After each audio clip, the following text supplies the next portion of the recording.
In my second year of college, when I was 18 years old, a few months after my father died, I found out I was pregnant.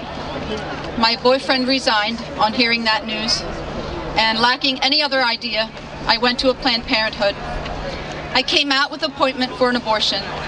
There was no talk about any other option in there, or anything else, except for how I was going to pay for the abortion.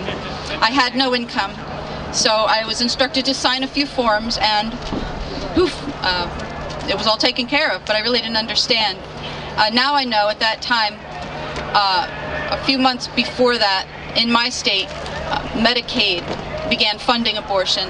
So the taxpayers of America gave their hard-earned dollars that day to Planned Parenthood, who assisted me in putting my first child to death. But of course, I was assured that at the time, it was only a clump of cells. Actually, my baby was at 7 weeks gestation, the size of a blueberry. His or her heart was beating, and arms and legs were forming. The abortion experience itself was dehumanizing. Nobody spoke to me. I never even saw the face of the doctor. What I did see was a collection jar into which the contents of my uterus were forcefully vacuumed. There was a lot of blood. I went home and tried my best to conceal how much blood I was losing. To keep up appearances, I went to church the next day with my mother. Many people commented on how white I was, and I just made excuses and said that I wasn't feeling well.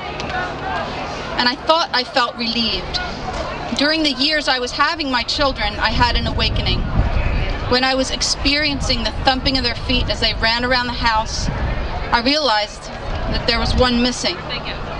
The one I had aborted was not there to run around with them. There was a void. And there were all my healthy, beautiful children with peanut butter and jelly on their faces and dirt on their knees and the smell of their freshly washed hair right in front of me. That I could see, hear, and touch them uncovered the truth of what I had done. I'm infinitely grateful to God, who still blessed me with 7 healthy, beautiful children and the ability to carry and give birth to them. But He wasn't done yet.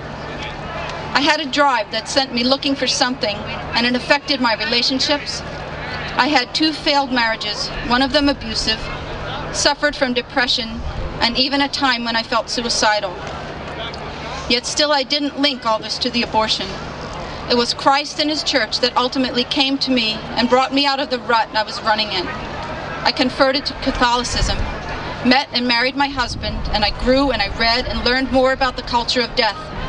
We both do pro-life work, but I still didn't ever talk about my abortion.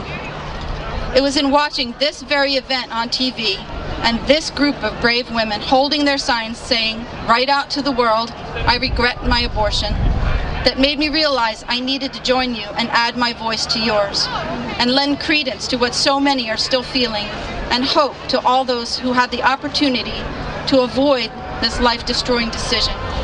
God bless you.